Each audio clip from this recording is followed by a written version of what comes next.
নবী সাল্লাল্লাহু আলাইহি সাল্লাম বলেন, আল্লাহ তাআলা ভীষণ খুশি হয় বান্দা যখন তওবা করে। এজন্য যুবক ফিরে আসো, নওজোয়ান ফিরে আসো, নিজের ক্ষতি করো।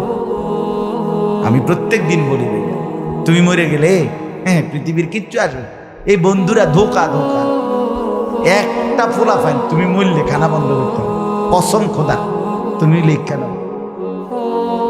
তোমার একটা ফ্রেন্ড এক লগে যদি বইয়ে বইয়ে বিড়ি খায়, তোমার লগে গাঞ্জা খায়, ফুটটা খায়, বাবা খায়, মদখোর গাঁজাখোর, একসাথে বইয়া উলঙ্গ ছবি দেখো, ওই জানোয়াররে জিজ্ঞেস করো বলে আমি মরলে আমার ঠ্যাংটা ভাঙলে তুই এক বেলা খানা বন্ধ রাখবি।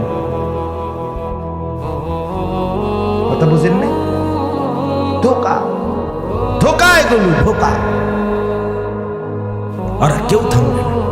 আরে আপন বাপ মরলে যে সন্তানরা দিনের বেলা দাফন কাফন করছে, তারা কি সেই সন্তানরা, আপন সন্তানরা রাতের বেলা ভাত খায় না? কথা বলেন না কেন? পাশের ঘর থেকে খানা রান্দাইয়ে আরো বেশি খায়, আরো একটু বুঝতো লাও, যেই কান্দাটা তুমি কাঁদছো আজগা কি ভাইয়া, তাহলে আপন বাপ, তারপরেও তো সন্তান খানা তোমার লেগে কাঁদবে কি? এর জন্য পৃথিবী আমাদের কারো জন্য থামবে না ভাইয়া, থামবে না।